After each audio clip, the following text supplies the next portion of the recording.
Friends, क्या आपने SST की तैयारी कर ली है? उसके बाद ही आपको हो रही है एसएसटी में प्रॉब्लम। सो हम बताएंगे कि क्वेश्चंस कहाँ से बन रहे हैं और किस टॉपिक से सबसे ज़्यादा क्वेश्चंस बन रहे हैं, किस लेवल के क्वेश्चंस पूछे जाते हैं, एनसीईआरटी इसमें रोल निभाती है या नहीं, सब कुछ जानेंगे। क्योंकि फ्रेंड्स, आप सभी यहाँ पर देख सकते हैं जिस प्रकार से मैंने क्वेश्चंस को यहाँ पर स्क्रीनशॉट लेकर के यहाँ पर लगाया हुआ है कि ये जो है मैंने 2 पेपर्स लिए हैं, उसके साथ एनालिसिस किया है और चैप्टर वाइज जो भी क्वेश्चंस पूछा गया है उसके जो है खुद से यहाँ पे क्वेश्चंस बनाए हैं और कुछ जो है एग्जाम में जो पूछे गए थे उसके भी यहाँ पर मैंने जो है स्क्रीनशॉट लगा दिया और साथ ही चैप्टर्स के नाम भी यहाँ पे लिख रखे हैं। सो फ्रेंड्स, स्टार्ट करते हैं। क्योंकि आप सभी को बता दें कि यहाँ पर अगर आप सभी चाहते हैं कि आपकी एसएसटी में 60 में से कम 50 प्लस ही हो, 50 प्लस कह सकते हैं, 55 प्लस भी हो, तो भी आप अगर अच्छी से तैयारी करना चाहते हैं तो एनसीईआरटी से ही पढ़िए।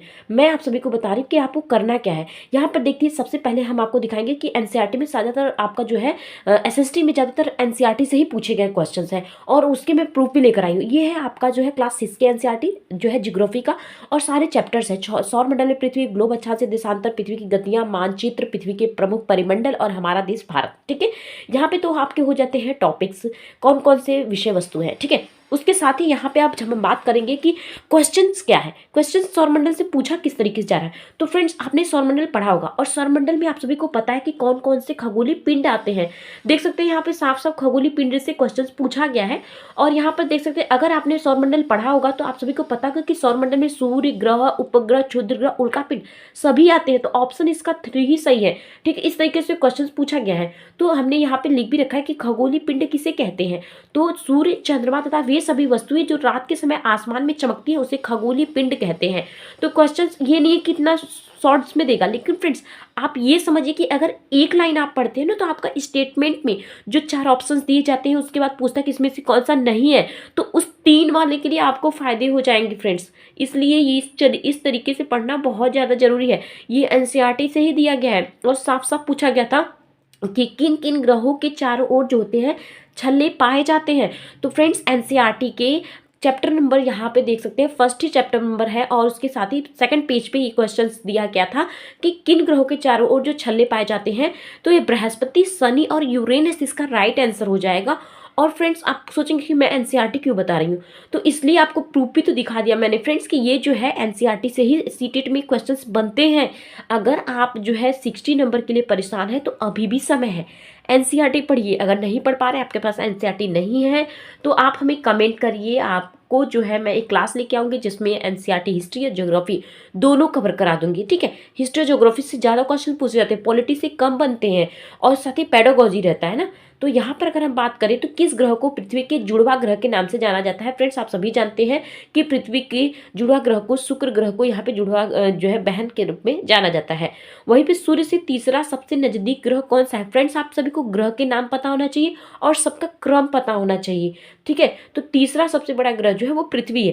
पहले क्या आता है, बुध आता है, बुध, शुक्र, पृथ्वी, मंगल, बृहस्पति और यहाँ पर एक तरीके से ये भी आता है मंगल, बृहस्पति हम पूरा नहीं लिख पा रहे फ्रेंड्स, आप लिख लीजिएगा बृहस्पति।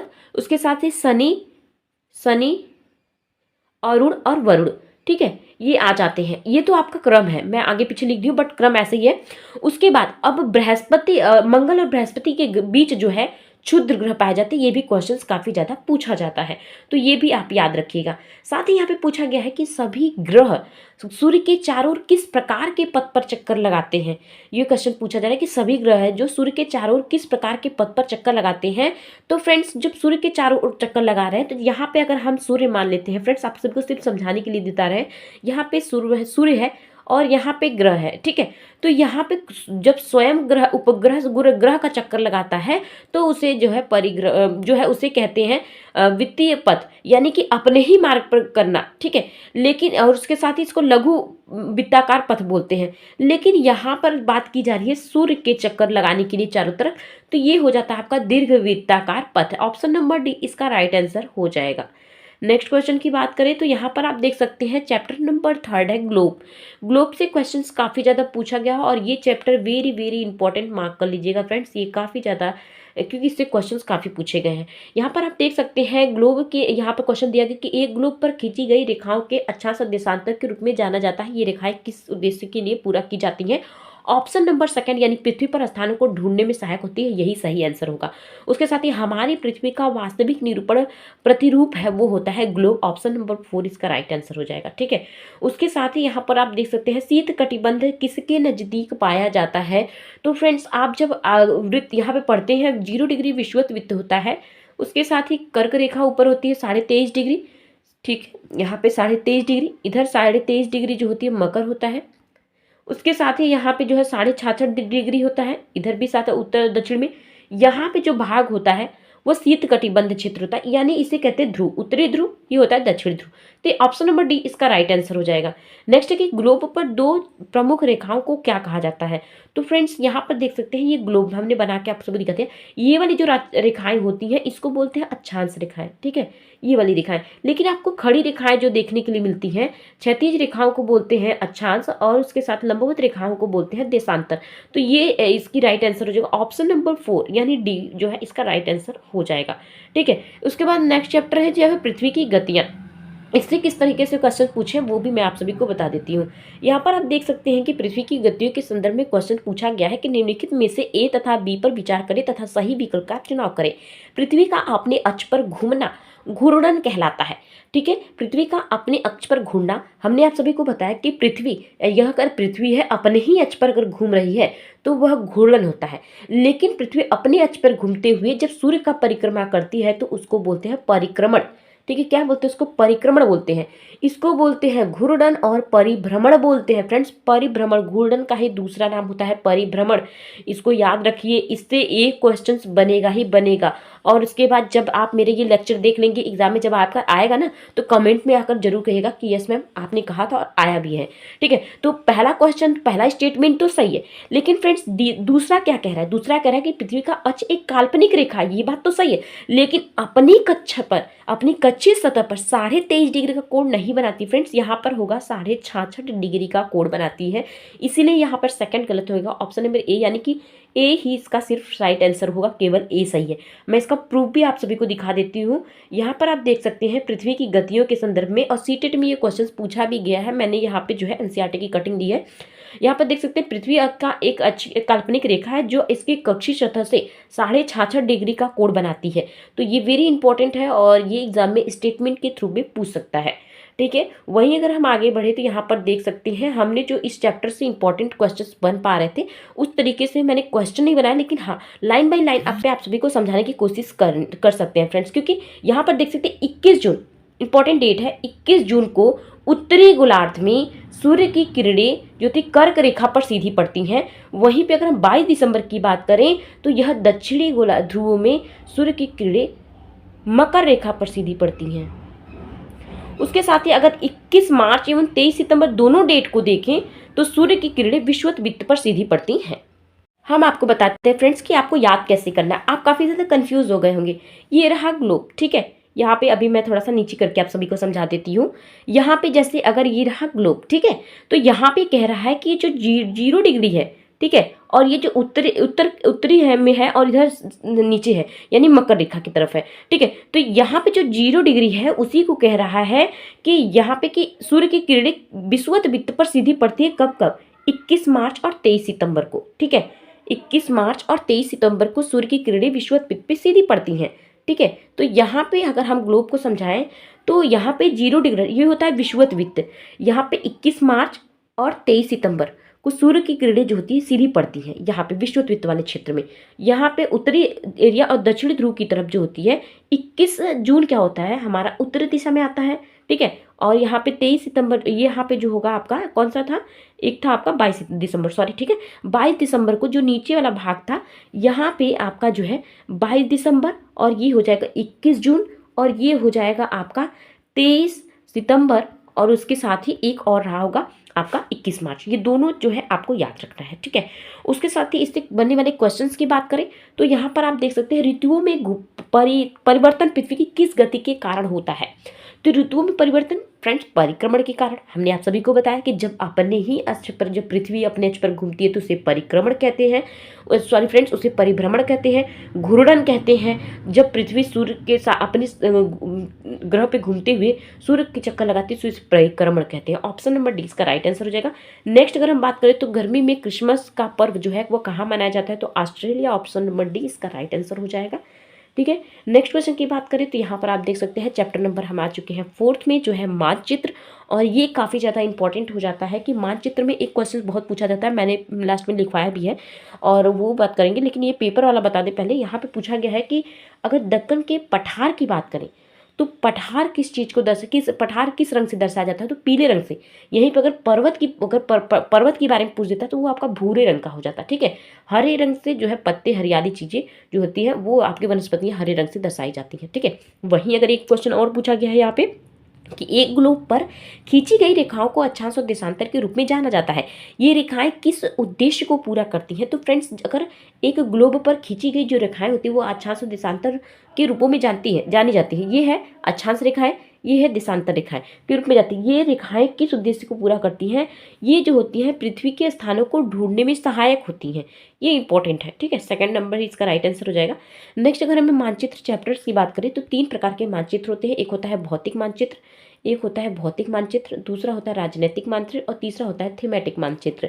ठीक है, इस पे अगर पूछ दिया कि वन जो होते हैं किस मानचित्र में आता है तो ये सब आप सभी को पता होना चाहिए।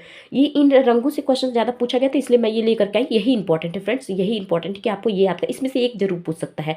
नीले रंग का इस्तेमाल जलाशयों के दर्शाने के लिए करते हैं, भूरे रंग का इस्तेमाल पर्वतों के लिए, पीला रंग का इस्तेमाल पठार के लिए और हरे रंग का इस्तेमाल मैदानी क्षेत्र के लिए। ठीक है, ये इस्तेमाल किया जाता है, ये इंपॉर्टेंट हो जाता है। उसके साथ ही दिक्सूचक का जो उपयोग किया जाता है वो किसके लिए किया जाता है, तो ये जो मुख्य दिशा को पता लगाने के लिए जो है दिक्सूचक यंत्र का प्रयोग किया जाता है। जैसे आप कहीं भटकते हुए स्थान पे पहुंच गए या किसी वन जंगल में पहुंच गए हैं तो उस समय आप क्या करते हैं, कैसे दिशाओं का पता करते हैं, तो वो यही एक मुख्य दिशा पता करने वाला एक दिक्सूचक यंत्र होता है जिसके आधार पर आप जो है दिशाओं का, और दिशाओं में कौन सा दिशा जो है सबसे ज़्यादा ऊपर दिखाता है, उत्तर दिशा की ओर इंडिकेट करता है। उसके बाद आप आसानी से जो है दिशाओं का ज्ञान कर सकते हैं। पैमाना आवश्यक होता है। पैमाना किस लिए आवश्यक होता है, रेखाचित्र के लिए, प्रतीकों के लिए, जलाशयों के लिए या मानचित्र के लिए, तो ऑप्शन नंबर डी इसका राइट आंसर हो जाएगा, यानी मानचित्र के लिए। ठीक है, नेक्स्ट अगर हम बात करेंगे तो पृथ्वी के परिमंडल से क्वेश्चंस काफ़ी ज़्यादा पूछे और ये चैप्टर वेरी वेरी इंपॉर्टेंट है फ्रेंड्स, वेरी वेरी इंपॉर्टेंट, क्योंकि काफ़ी ज़्यादा इससे क्वेश्चंस पूछे गए हैं। ठीक है, बात करेंगे स्थलमंडल, जलमंडल, वायुमंडल, जैवमंडल।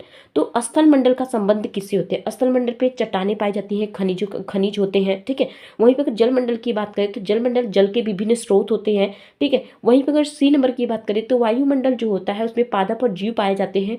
और जैवमंडल में आप सभी का जो है, एक मिनट फ्रेंड्स, यहाँ पे जो है यहाँ पे दिया गया है कि जैवमंडल जो है पादप होगा। उसके साथ ही अगर हम वायुमंडल की बात करें तो वायुमंडल जो होता है आपका वायु की पतली परत होती है। ठीक है, तो यहाँ पे एक ये गलत हो गया था थोड़ा सा, इसकी वजह से यहाँ पे ये होता है। ऑप्शन नंबर सेकंड इसका राइट आंसर हो जाएगा। ठीक है, ये पेपर में पूछा गया। आप सभी कहते हैं कि सीटेट में बहुत बड़े बड़े, हाँ फ्रेंड्स पेडागोजी होती है, बट जो एक एक लाइन वाली होती है ना उसको आपको पढ़ना जरूरी हो जाता है।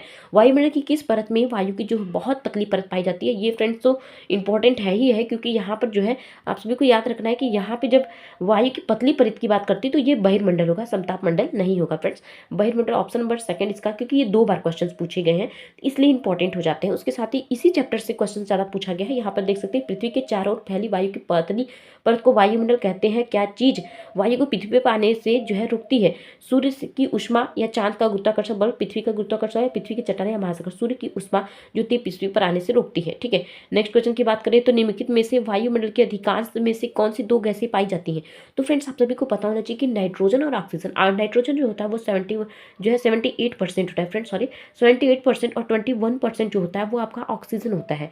ठीक है, तो ये दोनों जब गैस मिलते हैं तो वायुमंडल पे सबसे अधिक गैसों का यही सेमेस्टर, ऑप्शन नंबर सी इसका राइट आंसर हो जाएगा। ठीक है, नेक्स्ट क्वेश्चन यहाँ पे जो कि वायुमंडल से ही पूछा गया है कि किस गैस का प्रतिशत सबसे सर्वाधिक है, तो हमने अभी बताया nitrogen gas, option number D इसका राइट आंसर हो जाएगा। नेक्स्ट है पृथ्वी का कौन सा भाग ठोस चट्टानों का बना होता है, तो फ्रेंड्स हमने आप सबको बताया कि थल मंडल जो होता है वो ठोस चट्टानों का बना होता है। ऑप्शन नंबर डी इसका राइट आंसर हो जाएगा। वहीं पे अगर हम क्लास 7th की बात करें और यहाँ पे आप एनसीईआरटी और इसके साथ ही ये बुक, ठीक है, बुक हम क्यों दिखा रहे हैं, इससे कि आपको पता चल जाए कि इस बुक से क्वेश्चंस बने हैं। ठीक है, इंपॉर्टेंट है, आप अभी इग्नोर कर दे रहे हैं, आप सोचेंगे कि स्किप कर देंगे, वीडियोस नहीं देखेंगे, पर आप बाद में पछताएंगे कि आपको लगेगा कि काश मैंने उनकी क्लास देख ली होती, तो आपको प्रॉब्लम हो सकती है। तो इसलिए आप कोई स्किप मत करिए, आज इसको वीडियोस पूरा देखिए, ठीक है। यहाँ पे कि निम्नलिखित युग्मों को मिलान करने की बात, आप सोचेंगे कि मिलान, ये पेपर का ही मैं कटिंग ली हूँ, ये अलग से मैंने कुछ नहीं, ये पेपर की कटिंग है, जिसमें यहाँ पे आग्नेय सेल का, आग्नेय सेल में जो होती है वो द्रवित मैग्मा होगा, उसके साथ ही अवसादी सेल जो होगा वो आपका हो जाएगा हवा और जल आदि के कारण एक स्थान से जो है दूसरे स्थान तक पहुँच कर जमा हो जाती है, वो होती है अवसादी सेल। उसके साथ ही क्रांति साथ उच्च ताप और दाब के कारण परिवर्तित हो जाती है, पुनः धीरे धीरे आग्नेय सेल में परिवर्तित हो जाती है। ये क्या होता है, जब वो ठंडा होकर के परत के रूप में जम जाती है, ये सारी प्रक्रिया एक चक्र के रूप में चलती रहती है। ऑप्शन नंबर सेकंड इसका राइट आंसर हो जाएगा, ठीक है। नेक्स्ट क्वेश्चन की बात करें तो सोना, पेट्रोलियम एवं कोयला किसके उदाहरण है, इससे भी क्वेश्चंस पूछे जाते हैं फ्रेंड्स।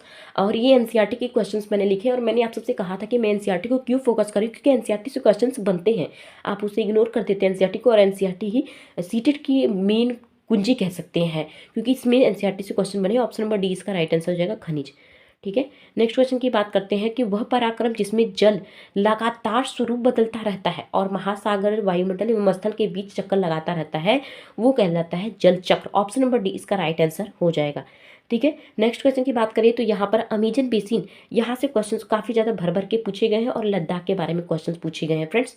तो मैं आप सभी को बता दूँ, ये दो टॉपिक्स, लद्दाख और अमेजन बेसिन, उसके साथ ही आपका जो है एक आता है वो गंगा ब्रह्मपुत्र बेसिन, ये वाला चैप्टर बहुत इंपॉर्टेंट है। तो ये सब चीज़ तो स्किप नहीं करना है, ठीक है, इसके बारे में पहले पूरा पढ़ लेना है, ठीक है। अभी मैं बताती हूँ कि अमेजन बेसिन के बारे में निम्नलिखित कथनों का सही पर विचार कीजिए। यहाँ पे इसके बारे में बताना है, तो इसके बारे में कहा रहा है कि ये पूरे वर्ष यहाँ गर्म जलवायु रहती है, ये क्लास 7th की है, देख सकते हैं मैंने लिख भी रखा है। ऑप्शन नंबर ए तो सही है। नेक्स्ट है कि यहाँ लोग कर्तन व दहन कृषि करते हैं, ये भी सही है। लोग मुख्यतः धान उगाते हैं, तो ये गलत है फ्रेंड्स। बेसिन में कई स्थानों तक पहुँचने के लिए हवाई जहाज और हेलीकॉप्टर का प्रयोग किया जाता है, ये भी सही है। यानी कि ऑप्शन नंबर ए, बी और डी सही है। और ए बी डी कहाँ यहाँ दिया गया, ऑप्शन नंबर 4 इसका राइट आंसर हो जाएगा, ठीक है। और ये जो क्वेश्चंस दिया गया नीचे वाला, जो हम बात करें लद्दाख की बात कर रहे हैं, लद्दाख के बारे में देख सकते हैं ना, एक एक लाइन दिया गया है, इसके बारे में आप सभी को पता होना चाहिए। इसमें लद्दाख से होकर बहुत सी नदियाँ बहती हैं, ये तो सही है। उसके साथ ही अधिक ऊंचाई होने के कारण यहाँ की जलवायु अधिक ठंडी होती है, ये भी सही है। और डी, यहाँ पे सी वाला नहीं होगा, बी वाला सही होगा, ठीक है। उसके साथ इस यहाँ पे हिमालय की वृष्टि छाया क्षेत्र, ये गलत हो जाएगा। और ऑप्शन नंबर डी यानी कि A B D option number 4 इसका राइट आंसर हो जाएगा। ये जो एनसीईआरटी से ही पूछा गया है, मैं चाहती थी इसकी स्क्रीनशॉट भी लगा सकती थी जो है अपने, लेकिन यहाँ पर मैंने जो है इसका, मैं एसएसटी पढ़ा चुकी हूँ, आप मेरे जो है जाकर के देख लीजिएगा चैनल के प्लेलिस्ट में, वहाँ पर मैंने दिया है। और मलोका और मकाओ दोनों में काफ़ी ज़्यादा कन्फ्यूज़ हो जाते हैं ना, तो मैं इन दोनों को क्लियर कर लेती हूँ। मलोका जो होता है वो घरों या अपार्टमेंट को कहते हैं, जहाँ पर अमेजन के लोग रहते हैं, अमेजन बेसिन के लोग जहाँ रहते हैं। मलोका वो होता है घर और अपार्टमेंट, ठीक है। लेकिन अगर मकाओ की बात करें तो मकाओ वहाँ के पक्षी का नाम है, ठीक है। दोनों में डिफरेंस आपको पता होना चाहिए। अमेजन बेसिन में सघन वन पाए जाते हैं, ये सही है, यहाँ पर सघन वन पाए जाते हैं। और यहाँ के निवासी जो है, अगर सघन वन पाए जाते हैं तो फ्रेंड्स आपको पता होना चाहिए, जहाँ सघन वन होते हैं वहाँ पे जो है छां ज़्यादा होता है, और वहाँ पे पेड़ पौधे ज़्यादा होते हैं, और वहाँ पे पक्षियाँ भी ज़्यादा पाई जाएंगी, ठीक है। यहाँ के जो निवासी होते हैं वो पुरुष जो वो शिकार करते हैं और मछलियाँ पकड़ते हैं, जबकि जो महिलाएं होती हैं वो फसलों का ध्यान रखती हैं। इससे भी क्वेश्चन पूछे गए हैं, ठीक है। तो ये मैं सोचिएगा कि इससे क्वेश्चन बनते हैं कि नहीं, फ्रेंड्स क्वेश्चन बनते हैं। और उसके साथ ही इसके आगे का जो रहेगा वो आपके इस वीडियो पे जैसा प्यार मिलेगा वो मैं कल अपलोड करूँगी, यानी 4 फरवरी को। तो आप जो है अच्छा रिस्पॉन्स देंगे, कम से कम अच्छा व्यूज जाएगा, तभी मुझे एक मोटिवेशन मिलेगा कि हाँ मेरे काम को आप पसंद कर रहे हैं। सो फ्रेंड्स आपके ऊपर है कि आप अगली क्लास चाहते हैं कि नहीं। मैं ऐसे ही क्लास दूंगी, क्वेश्चन दूंगी, उसके बाद उसका सॉल्यूशन, उसके बाद आप सभी को जो है बताऊंगी कि इस चैप्टर से क्वेश्चन ज़्यादा बने हैं या नहीं बने हैं। तो ये आपके ऊपर डिपेंड करता है, इसको जितना हो सके उसको उतना शेयर करिए, तभी आपको जो है कल की क्लासेस मिलेंगे फ्रेंड्स।